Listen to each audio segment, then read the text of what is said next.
Alors le dossier navire, donc qu'est-ce qu'un dossier navire? C'est une trame Excel qu'on utilise pour suivre l'escale, dans lequel on va pouvoir consigner tout un tas d'informations, on va pouvoir émettre des documents, on va pouvoir établir notamment l'état des faits, on va pouvoir établir le proforma. En fait, c'est vraiment notre outil pour créer, suivre et finaliser une escale. Donc le dossier navire se présente sous la forme d'un fichier Excel. Si on ouvre un navire au hasard, on peut voir que ici, on aura toujours notre fichier navire, notre dossier qui sera ici sous format Excel. Donc en l'ouvrant très brièvement, on voit qu'il y a plusieurs onglets qui structurent le dossier navire. Et donc au fur et à mesure de l'avancée de l'escale, on va pouvoir utiliser chaque onglet pour traiter telle ou telle tâche. Et donc chaque onglet aura son rôle à jouer. Donc soit pour le suivi, le monitoring, l'aspect comptable, l'aspect aussi consignation des événements, des services, des colis, et éditer un certain nombre de documents de cargaison qu'on émet à la fin de l'escale. Donc on va tranquillement regarder un peu les onglets les plus importants et voir quels sont leurs rôles et quand est-ce qu'on les utilise. Ok, donc on va explorer un peu chaque onglet du dossier navire, expliquer à quoi il sert, comment on l'utilise. Donc le premier onglet qu'on peut croiser, c'est l'onglet Info Navire, donc c'est notre page de garde. Tout simplement, cette page va contenir les informations, on va dire, essentielles liées au navire. Donc on a les dimensions du bateau, le nom du bateau qu'on mettra ici, le numéro de dossier, tout un ensemble d'informations qui vont nous permettre d'avoir les informations principales et reconnaître l'escale facilement. Donc en fait, ce qu'il faut garder à l'esprit, c'est que le dossier navire, il nous sert à consigner les informations qu'on reçoit au fil de l'eau. Donc l'exercice, c'est en fait au fur et à mesure de consigner toutes les informations qu'on peut recevoir, qui sont utiles, dans les cases correspondantes. Donc quand on reçoit la nomination du bateau ou une demande de proforma, qu'on a le descriptif du bateau, ça va nous permettre dans un premier temps de remplir un certain nombre de cases ici. Voilà, donc l'idée c'est ça, c'est au fur et à mesure que l'escale avance et qu'on obtient des informations, on localise les cases où on peut consigner l'information. Donc c'est un très bon exercice donc de familiarisation, surtout au début quand on commence, pour justement essayer de retrouver toutes les informations clés pour pouvoir les consigner. Voilà, donc sachant qu'il y a certaines informations qui sont moins importantes que d'autres, mais on repère assez rapidement lesquelles sont essentielles pour telle ou telle étape. Voilà, donc ça c'est la page de garde. Donc pas grand chose d'autre à rajouter, si ce n'est qu'on ne rentre pas dans le détail, donc il y a quelques petits détails que je ne précise pas ici et qu'on verra en temps voulu. Voilà, donc on passe à l'onglet suivant, Proforma variable. Donc ici, ça va être un petit peu la chaudière du proforma, c'est-à-dire que c'est ici qu'on va rentrer les informations qui vont permettre de faire des calculs via les formules qu'on a dans notre fichier Excel. Ce sont les données de base qui permettent de calculer ensuite le proforma, donc les coûts portuaires. Donc voilà, c'est ici qu'on se rend pour modifier certaines variables, indiquer quelques informations, notamment par exemple le nombre de remorqueurs qui seront nécessaires pour les deux mouvements, entrée-sortie, notamment la catégorie donc, de l'escale, c'est-à-dire sur quel quai va le bateau et qu'est-ce qu'il vient faire. Et on verra que selon les droits de port officiels du port, il y a donc différentes catégories qu'on peut voir ici. Et il s'agit, nous, de sélectionner la bonne. C'est ce qui va ensuite permettre de calculer automatiquement les bons droits de port, qui sont en fonction de la quantité de marchandises et du volume du navire. Bon, on va essayer de pas trop rentrer dans les détails pour le moment. Voilà, donc on précise certaines informations, comme les différentes surcharges qu'on peut avoir, notamment le week-end, le remorquage coûte plus cher le dimanche. ou les jours fériés. Voilà, on indique la BAF donc des remorqueurs. Tous les mois, on reçoit une mise à jour de cette BAF, donc il faut intégrer dans le calcul.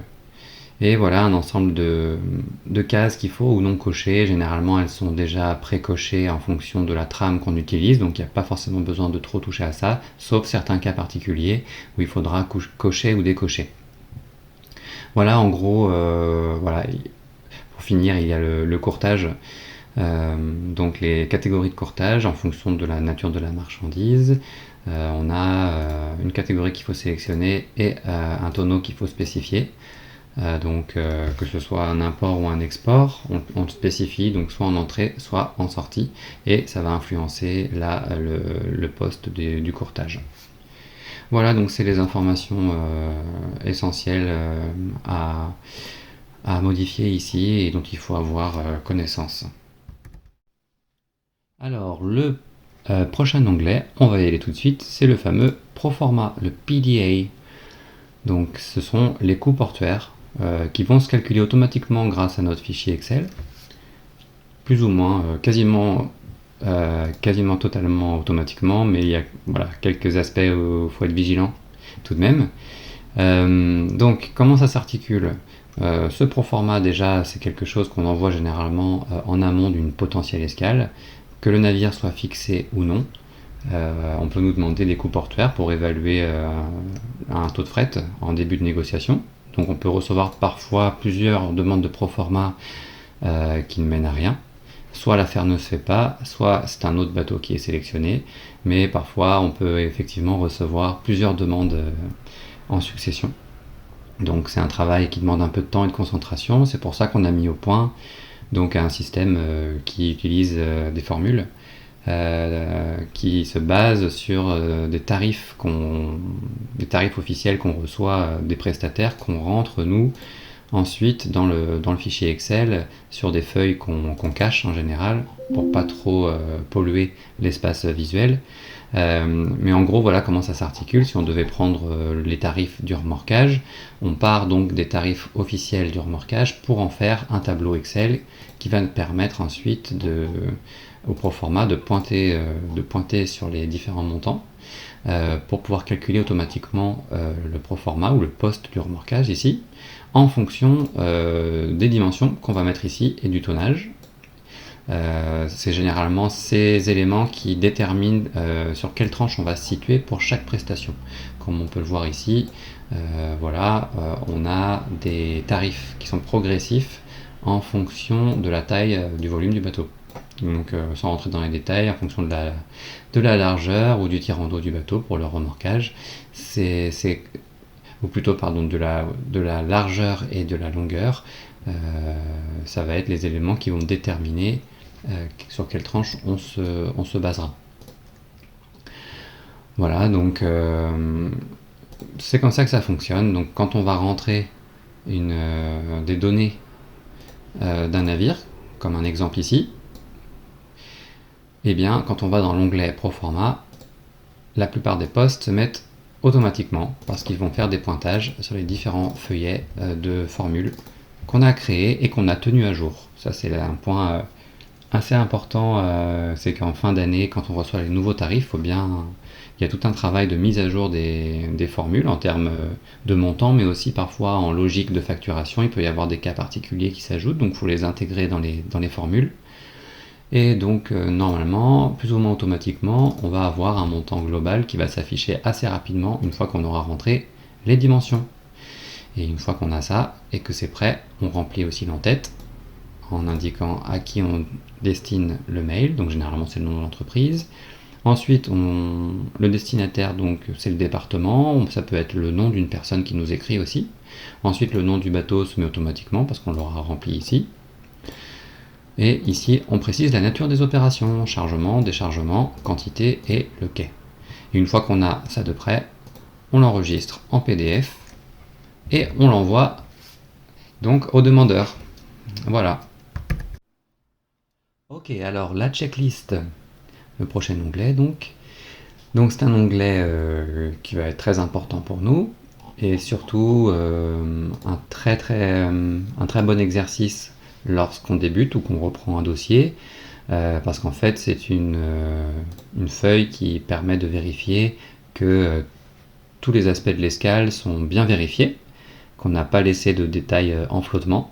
Et du coup, c'est notre checklist principale pour savoir où on en est dans l'escale, savoir s'il faut relancer sur certaines informations qu'on n'a pas. Voilà. Également, lorsqu'on se transmet un dossier d'un agent vers un autre, c'est très important que cette feuille soit à jour, comme ça l'agent peut vite se rendre compte de ce qui a été fait, de ce qui reste à faire. Donc c'est un petit peu fastidieux parce qu'il y a pas mal de cases à remplir. Mais c'est un très bon exercice pour se structurer tout au long de l'escale. Donc c'est un onglet clé qu'on met vraiment en valeur, et on invite vraiment à faire l'exercice de bien tenir à jour ce tableau pour vraiment comprendre les informations importantes à recueillir. Et voilà, ça peut servir comme guide quand on met le pied à l'étrier pour une escale qu'on découvre. Voilà, donc je ne vais pas rentrer trop dans le détail parce qu'il y a beaucoup d'aspects qui nécessitent plus d'attention. Ça ferait des vidéos beaucoup trop longues, mais là l'idée c'est de montrer vraiment un survol du rôle de chaque onglet.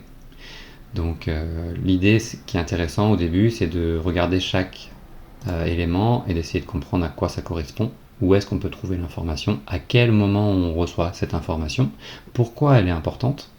Donc ça peut être aussi l'occasion de poser des questions pour essayer de mieux comprendre certains aspects. Donc ça peut être une bonne base pour avoir des pistes de réflexion et d'apprentissage sur les différents aspects de l'escale. Donc pas hésiter à faire un tour sur cet onglet et de l'utiliser pour enrichir donc ses connaissances et voilà, poser des questions par rapport à celles-ci. Alors là, donc je vais passer un peu vite sur les quelques suivantes, qui sont des onglets un peu moins importants, voire désuets, notamment le Advanced Proforma DA. Donc c'est un onglet dans lequel on mettait en page une facture. Et récemment, on est passé sur un outil comptable en ligne qui édite lui-même les factures. Donc Nathalie est en charge d'éditer ces factures d'avance. Donc une facture d'avance, c'est quoi? C'est un reçu qu'on envoie, une facture en guise de reçu lorsqu'on a reçu les fonds de l'escale, donc les fonds qu'on spécifie dans le proforma. Comme on se fait couvrir systématiquement avant chaque escale, lorsqu'on reçoit les fonds, on délivre cette facture qui vaut pour reçu. La plupart du temps, c'est une facture qui confirme une réception de fonds. Ce n'est pas une facture qui appelle des fonds. Donc on l'édite une fois qu'on a reçu les fonds sur le compte. Ensuite, l'onglet gardiennage, ça c'est généralement destiné aux silos, aux terminaux, opérateurs des quais. Pour les aspects de sécurité et de liaison du navire, ils ont besoin de savoir les contacts, notamment du navire en cas d'urgence. Est-ce qu'il y a des interventions tierces, des relèves d'équipage, des techniciens, pour identifier les différents mouvements qu'ils vont observer sur les quais. Donc ils ont besoin d'avoir les immatriculations, les pièces d'identité des différents intervenants, voilà, de manière à ce qu'il y ait aucun doute sur les intervenants pour éviter qu'il puisse y avoir des problèmes de visite non prévus, et voilà, pour éviter tout risque lié aux attentats, aux affaires un peu sombres qu'on peut avoir sur le port. Il faut que tout soit identifié pour la sécurité de tout le monde. Voilà, donc ça c'est pour le gardiennage. Ensuite on a deux onglets manifeste et port clearance, donc qui se présentent de la même façon.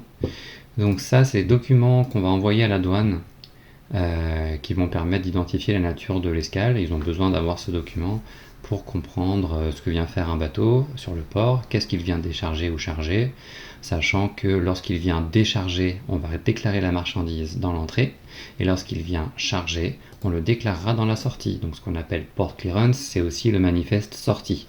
Ça s'appelle port clearance parce qu'on va aussi remettre une copie au commandant de bord, qui lui l'identifie sous le nom de port clearance, pour qu'ils puissent justifier auprès des autorités des ports suivants de fait qu'ils soient bien venus faire des opérations commerciales dans ce port-là, pour avoir une traçabilité de son activité tout simplement.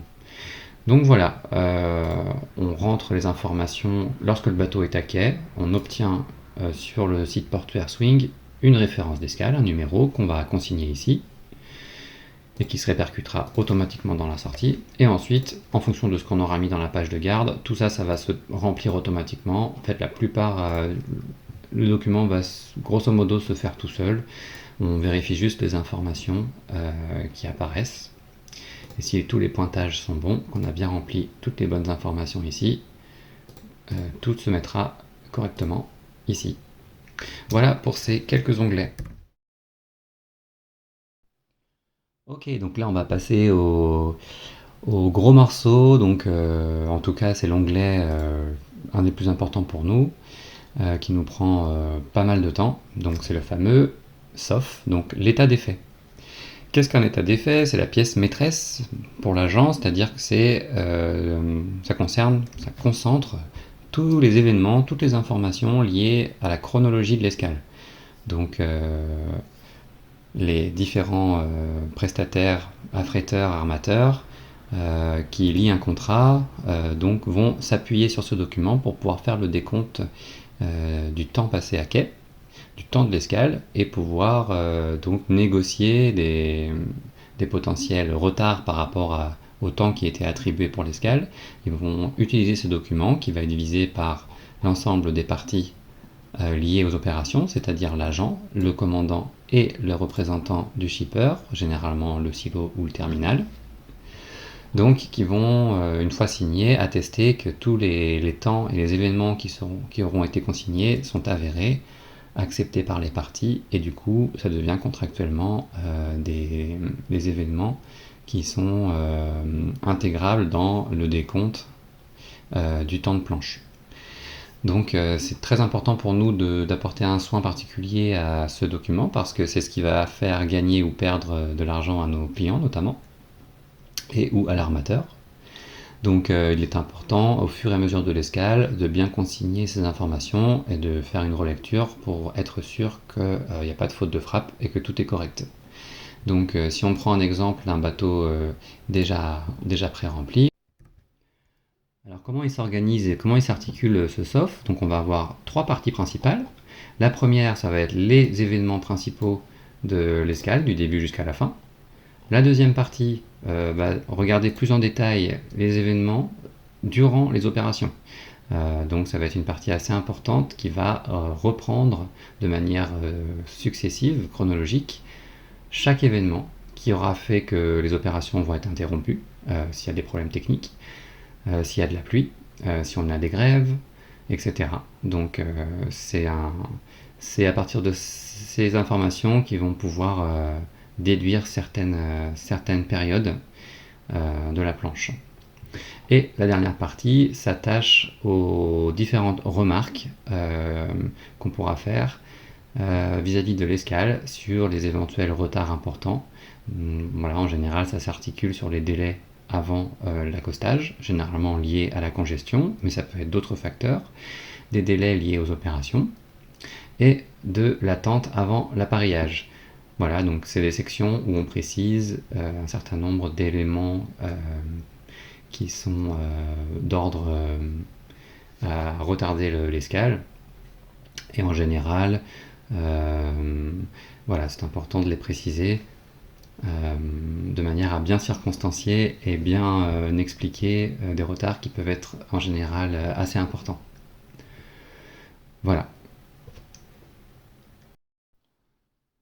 Alors le cargo manifeste, donc c'est un document qui va être émis par l'agent. Donc à l'instar du SOF, ce sont des documents qu'on va, une fois qu'ils sont finalisés, imprimer et délivrer au navire et intégrer dans notre liasse documentaire. Donc ils feront partie intégrante des documents officiels de la cargaison. Donc le cargo manifeste, lui, il s'attache vraiment, enfin il a un rôle uniquement dans le chargement d'une cargaison, C'est un document qui va être remis à bord pour attester de la marchandise qui a été chargée. Il reprend principalement les informations du connaissement maritime, du BL, et du coup, il vient s'ajouter dans la liasse documentaire. Par coutume, historiquement, c'est c'est un document qui est toujours édité et émis parce que quant au BL, on pourrait dire que ça fait doublon avec le BL, mais le BL, lui, parfois, il n'est pas remis à bord. Parfois, le bord doit naviguer sans connaissement, qui transite directement par les parties commerciales à terre.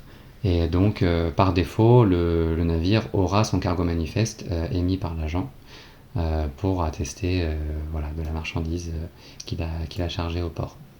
Donc, tout simplement, en général, on récupère les informations du draft du BL qu'on reçoit et on remplit de manière absolument identique les informations qu'on a sur le BL. C'est-à-dire que c'est on doit apporter un soin à ce que chaque petit détail, même qui s'apparente à une faute de frappe, doit être répercuté sur le cargo manifeste. L'idée, c'est qu'on ait exactement une copie conforme des informations qui sont sur le BL. Par exemple, si on a un point qui sépare des milliers, il faudra bien mettre un point dans le cargo manifeste.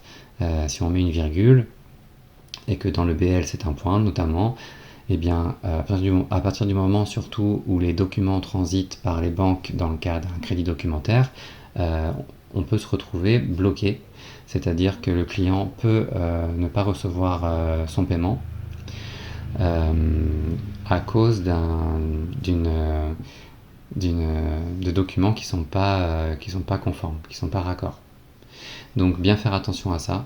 Si on prend un exemple du Free River pour voir un cargo manifeste, voilà.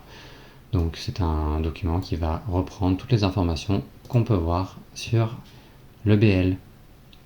Voilà, pas grand chose à rajouter sur ce document qui a une importance assez grande.